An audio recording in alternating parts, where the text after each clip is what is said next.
Sa Metro Cebu naman, sunod na isinagawa ang Oplan kontra baha na inilunsad ni Pangulong Bongbong Marcos. Mismo ang Pangulo ang nagtungo sa lugar para obserbahan ang ilang creek doon. Narito ang balita ni Graciela Corazon. Sa pagpapatuloy ng pagpapatupad ng Oplan kontra baha, Metro Cebu Waterways Clearing and Cleaning Operation sa buong bansa, personal na pinuntahan ni Pangulong Ferdinand R. Marcos Jr. ang Mahiga Creek sa pagitan ng mga lungsod ng Mandaue at Cebu.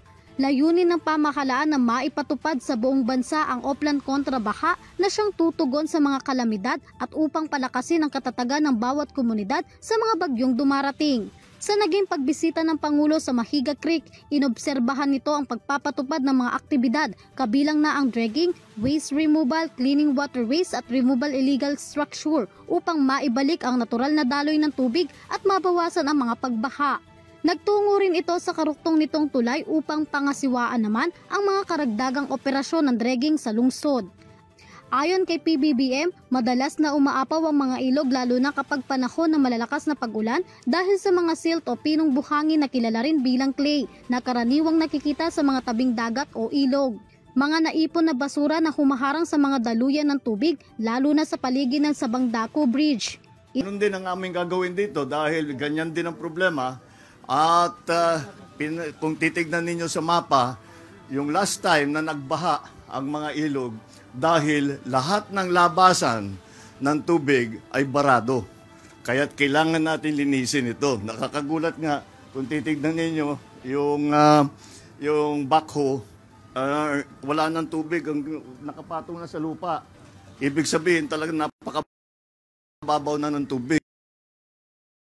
Kailangan linisin lahat ito. Dagdag pa ng Pangulo, ito rin umano ang unang beses na malilinis ang naturang ilog sa tinagal-tagal daw ng panahon.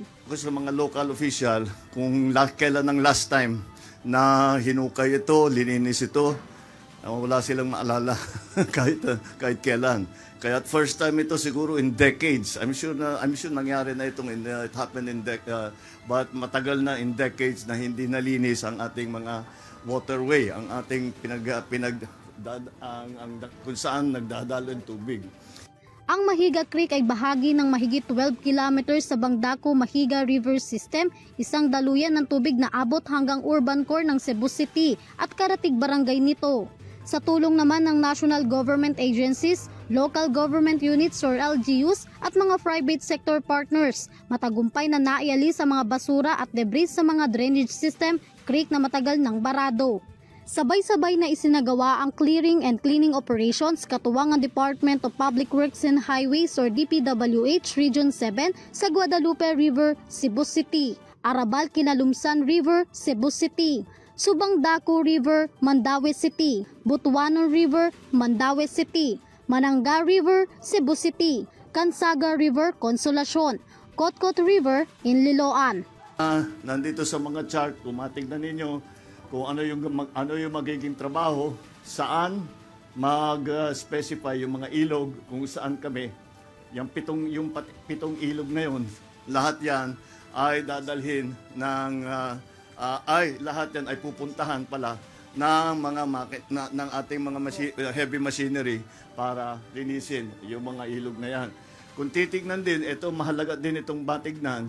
Kung titignan nyo, ito talaga ay isang proyekto na palagay ko hindi kayang buuhin kung hindi lahat ng iba't ibang ahensya ng gobyerno, iba't ibang LGU na leadership at yung iba't ibang private sector partner. Matatandaan na unang sinimula ng proyekto sa Metro Manila na madalas rin na magkaroon ng mga pagbaha dahil sa mga malalakas na pag-ulan. Para sa Euro TV News, Graciela Corazon sumasaludo sa bawat Pilipino.